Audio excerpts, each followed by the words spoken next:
ఎందుకంటే కాంగ్రెస్ వాళ్ళు వచ్చినాక ఒక్క ఇల్లు కట్టిరా హైదరాబాద్లో? కట్టిరా? నాకు తెలియకుండా ఇక్కడ నన్ను సీక్రెట్ కట్టిరేమి? ఒక్క ఇల్లు కట్టలేదు, కానీ ఎన్ని ఇల్లు కూలగొట్టిరు చూడురు మీరు. ఒక్కసారి ఆ వీడియోలు చూడురు. మూసీలో కూలగొట్టిరు, ఏడ పడితే ఆడపోయి ఇష్టం వచ్చినట్టు గరీబోళ్ళ ఇల్లు కూలగొట్టిరు. కేసీఆర్ ఉన్నప్పుడేమో 1,00,000 మందికి పట్టాలు ఇచ్చిండు కేసీఆర్. జీవో నంబర్ 58, 59 కింద గరీబోళ్ళు తెలుసో తెలియకనో ఎక్కడన్నా ఒక గుడిసెనో ఒక చిన్న రేకుల షెడ్ వేసుకుంటే వాళ్ళందరికీ గ్యారెంటీ ఉండాలని చెప్పి 1,00,000 మందికి పట్టాలు ఇచ్చిన నాయకుడు కేసీఆర్ గారు.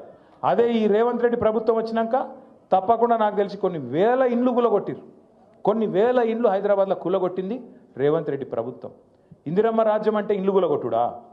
ఇందిరమ్మ రాజ్యం అంటే గరీబోని ఇల్లు లేకుండా చేసి ఆఖరికి వాళ్ళ పిల్లలు ఇంట్లోకి వెళ్ళి వాటర్ బాటిల్ తీసుకుంటాం, బ్యాగు తీసుకుంటాం అంటే కూడా మెడలు పట్టి నూకవతల వారేసి తీసుకోలేకున్న అవకాశం లేకుండా చేసి వాళ్ళని నిలగొట్టుడు ఇందిరమ్మ రాజ్యమా?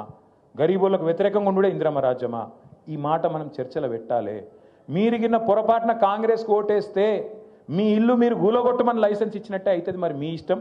హైడ్రా వస్తుంది, బుల్డోజర్ వస్తుంది, మీ ఇల్లు కూలగొడుతుంది. ఆ తర్వాత మీరు ఎడవద్దు, మమ్మల్ని అడగద్దు అనే మాట బరాబర్ చెప్పాలి. తప్పకుండా యాద్ చేయాలి ఈ మాట.